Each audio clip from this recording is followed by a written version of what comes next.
What's up and welcome back to Interpreting the Stars, where today we're talking about a brand new film released to digital home release, and that is Irresistible. Written and directed by Jon Stewart, this political dramedy stars Steve Carell and Byrne as political consultants on both sides of the spectrum. And you know, political films are pretty hard to get right without offending somebody, or everybody at that matter. That's why when you think about it, political films aren't very easy to find. They're too risky. But I do like a few. I used to want to study political science in college, but that never happened. The real question is if this film can have me feeling patriotic or just plain old gazumped. Let's get cracking. This review is brought to you by the word of the day, gazump. To swindle, aka what politicians do. Irresistible stars Steve Carell as Gary Zimmer, a Democratic political consultant with a brand new idea to change democracy. He plans to head to a small town in Wisconsin and help elect a local farmer as the new mayor. A move that will surely cause ripples all the way up to Washington, D.C. To stop him is the Republican political consultant Faith Brewster, played by Byrne, who also shows up in town to help the already standing mayor win re-election. I kind of like this movie. It takes an honest look at politics while also balancing the themes of comedy and drama in a warm, small hometown setting. I love how deep this film subtly takes the narrative as far as politics go, and brandishing both the left and right side as one big sports game that has to be won, and the only way that you can win is with a lot of money, which is absolutely sad in a big way because it's true. Also released earlier this year was The Hunt, which was a much more satirical jab at both Republicans and Democrats, and I think was also a film that had a lot of people feeling insulted. You kind of had to be in a tight niche to appreciate it. But Irresistible is much more grounded and also does basically the same thing, as it paints Republicans and Democrats as just horrible, horrible people operating among a highly flawed and broken system.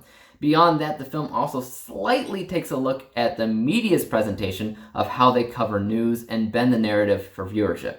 So I definitely appreciated the messages behind this film, and past that, I also really liked the pacing of the film. There's some sharp editing choices used here and there, and you'll see what I mean when you watch the movie. The editor had a sense of humor, which isn't a bad thing. When the film wants to be funny, that's when the editing really comes into play, and it actually emphasizes that humor in a way that works. And this isn't exactly a comedy. No, it's a dramedy. As I've mentioned, it has some really important messages, but there's a very light, soft, and almost warm sense of humor in there that I think Steve Carell added to very well. And then again, I am biased. Steve Carell is easily one of my favorite actors. His character isn't very likable. Nobody from Washington is very likable. Instead, everybody in this small town feels warm-hearted and pleasant. Even the mayor of the town, which the farmer guy is trying to beat, he seems really nice too. This really adds up to an interesting dynamic that you really never see in political films. Truthfully, not a lot stands out as bad in this movie. Actually, nothing at all stands out as inherently terrible. I only have one thing to add here, which is that I wouldn't want to buy it or put it on a Christmas or birthday wish list. I just wouldn't. Doesn't make the movie bad. I just wouldn't want to add it to my collection. Obviously, I don't want to own every decent movie that exists, right? Anyways, with lack of any real negatives, let's go ahead and talk about my final score for a second. From an unbiased, technical perspective, this movie has strong and subtle messages about politics and how utterly flawed the system is, and how we should stop drawing a line in the sand and just come together under one frickin' voice. That unbiased score is 84%, and my biased score is a little bit lower at 76%, mostly because I wasn't blown away by the film, but I did have a pretty decent time with it overall. When we average the two scores together, we come to a final score of 80%, 80 out of 100 possible stars, grounding Irresistible with a letter grade of B-. Steve Carell often surprises me.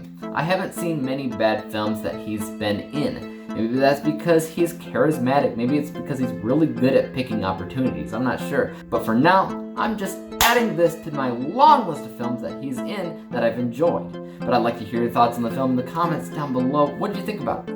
Were you impressed? How about that third act? Woo! Let me know. As for YouTube, hit the subscribe button if you like this review, because there's more like it coming out. Hit the thumbs up button, because that always helps out my channel. And don't forget about the little bell icon, because that'll help notify you when I come up with my next review. And until then, peace out!